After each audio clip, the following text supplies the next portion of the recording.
Corona पर भारत को फिर मिली बड़ी राहत। केरल में लगातार तीसरे दिन धड़ाम हुआ कोरोना। चीन की वैक्सीन पर भी आ गई माथा पीटने वाली खबर। जिनपिंग के झांसे से सावधान दुनिया, उठाने लगी बड़ा कदम। नमस्कार दोस्तों, देश में कोरोना के मामले में एक और बड़ी राहत वाली खबर है। देश में कोरोना अब धड़ाम होता जा रहा है। जिस केरल में ये कोहराम मचा रहा था, वहां भी ये अब शांत होता जा रहा है। तो वैक्सीन के मोर्चे पर देश नए कीर्तिमान लिख रहा है। लेकिन इसी बीच कपटी पड़ोसी और कोरोना का जन्मदाता यानी चीन अब खुद के कर्मों की सजा पाने लगा है। जिनपिंग के वैक्सीन वाले झांसे के बाद अब दुनिया सावधान हो चुकी है और पहली बार चीन को तगड़ी मार पड़ी है। दोस्तों, वीडियो में आपको ऐसी खबर मिलने वाली है जो आपका दिन बना देगी। लिहाजा बने रहिए और कमेंट करके बताएं कि आप इस मामले में क्या सोच रहे हैं। भारत में कोरोना पर मिली बड़ी गुड न्यूज। भारतीय अर्थव्यवस्था पकड़ेगी तगड़ी रफ्तार। दोस्तों, मैं आपको चीन की वैक्सीन वाली कालिख की कहानी बताऊंगा, लेकिन उससे पहले जरा भारत की ताजा स्थिति को जानना जरूरी है। तो दोस्तों, हर राज्य से अब सिर्फ खुशखबरी ही मिल रही है। देश में भी पिछले 24 घंटे में 23,000 कोरोना केस दर्ज किए गए हैं। राहत की बात है कि केरल में लगातार तीसरे दिन कोरोना के नए मामले 15,000 से कम रहे हैं और उत्तर भारत में तो आंकड़े दहाई पर ही सिमट गए हैं। अच्छी बात यह है कि इलाज करा रहे मरीजों की तादाद भी हर गुजरते दिन के साथ कम हो रही है। बीते 24 घंटे के अंदर ही 29,000 लोग ठीक हुए हैं और इसी के साथ अब केवल 2,77,000 लोग ही इलाज करा रहे हैं, जो 195 दिनों में सबसे कम है। तो वहीं रिकवरी रेट भी 97.85% पर पहुंच चुका है। मतलब ठीक से कहें तो भारत कोरोना को मात दे रहा है और फेस्टिव सीजन से पहले कोरोना केसों की रफ्तार नियंत्रित रहना एक बड़ी जीत है। इसके साथ ही दोस्तों, टीकाकरण की रफ्तार तेज होने से भी आने वाले दिनों में कोरोना के केसों में और कमी आने की उम्मीद बढ़ी है।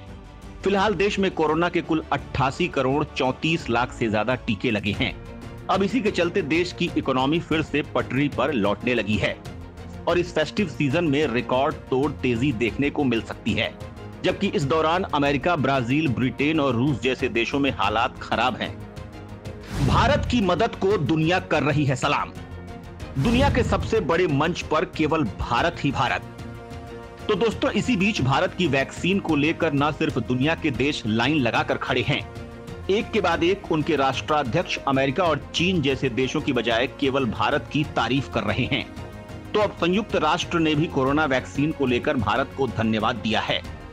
संयुक्त राष्ट्र महासभा में सूरीनाम के राष्ट्रपति चंद्रिका प्रसाद संतोखी, नाउरू के राष्ट्रपति लियोनेल रूवेन एंगिमिया, नाइजीरिया के राष्ट्रपति मोहम्मद बुहारी, फिजी के प्रधानमंत्री जोसिया बैनिमाराम, भूटान के प्रधानमंत्री लोते शेरिंग, डोमिनिका के विदेश मामलों के मंत्री केनेथ डॉराक्स और नेपाल के नए विदेश मंत्री नारायण खड़गा ने मदद के लिए भारत का दिल खोलकर धन्यवाद किया है। तो सेंट विसेंट और ग्रेंटाइंस के प्रधानमंत्री रॉल्फ गोंजाल्विस ने तो यहां तक कहा है कि मैं कैरिबियाई द्वीप को कोविशील्ड टीके के उपहार के लिए भारत सरकार को धन्यवाद देता हूं। तो इसी दौरान उन्होंने ब्रिटेन को तगड़ी लताड़ भी लगा दी। उन्होंने कहा कि अफसोस है कि उत्तरी अटलांटिक के एक देश ने कोविशील्ड लेने वाले व्यक्तियों को प्रवेश देने से इनकार कर दिया। तो वहीं दोस्तों, घाना के राष्ट्रपति नाना अडो डंकवा अकुफो अडो ने भी कोविशील्ड को यूरोप के कुछ देशों से मान्यता नहीं मिलने को दुर्भाग्यपूर्ण करार दिया। ऑस्ट्रेलिया के प्रधानमंत्री स्कॉट मॉरिसन ने वैक्सीन अभियान में मदद के लिए भारत की जमकर सराहना की। वहीं अमेरिका की रिपब्लिकन पार्टी के सीनेटर जिम रिश ने फिर से कोविड वैक्सीन के निर्यात संबंधी भारत के फैसले की सराहना की है। मतलब दोस्तों, एक तरफ दुनिया के देश भारत से वैक्सीन खरीदने के लिए बेताब हैं, तो दूसरी तरफ भारत की दरियादिली की जमकर तारीफ भी कर रहे हैं। और अब मैं आपको बताता हूं चीन की खोखली कहानी। तो दोस्तों, कहा भी जाता है कि बोया पेड़ बबूल का तो आम कहां से खाए। चीन के लिए ये बात सटीक बैठती है। कोरोना के बाप पर हर ओर से लानत ही लानत। अब वैक्सीन पर चीन को लगा सबसे बड़ा झटका। दोस्तों, आप भी जान चुके हैं कि कोरोना से जंग में अब तक का सबसे बड़ा हथियार वैक्सीन ही है। भारत की देखा देखी चीन ने भी कई देशों को अपनी कोविड वैक्सीन पहुंचाई और कुछ देश तो ऐसे भी हैं जहां सिर्फ सिनोवैक बायोटेक लिमिटेड की बनाई चीनी वैक्सीन के सहारे ही टीकाकरण अभियान चलाया गया। हालांकि डेल्टा वेरिएंट के तेजी से फैलने के बाद इस वैक्सीन का असर खत्म के बराबर ही रह गया। अब बहुत से देश चीन के बनाए टीके की बजाय भारत, अमेरिका और यूरोपीय देश की वैक्सीन खरीदने की होड़ में लग गए हैं। चीन ने जुलाई महीने में 2 अरब 48 करोड़ डॉलर की वैक्सीन एक्सपोर्ट की थी, जो अगस्त में 21% घटकर केवल 1 अरब 96 करोड़ पर आ गई। और सितंबर में तो इसमें और भी तगड़ी गिरावट आ चुकी है और अब तो भारत ने भी एक्सपोर्ट खोल दिया है। लिहाजा चीन की बर्बादी तय है। फिलहाल दुनिया के देश भारत की कोविशील्ड, अमेरिका की फाइजर और मॉडर्ना की वैक्सीन खरीद रहे हैं।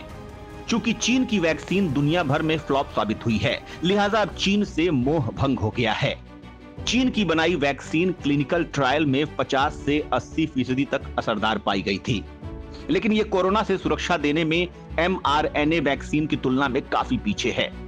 वहीं तेजी से फैल रहे डेल्टा वेरिएंट के आने के बाद चीनी वैक्सीन की इफिशियंसी पर भी सवाल उठने लगे थे।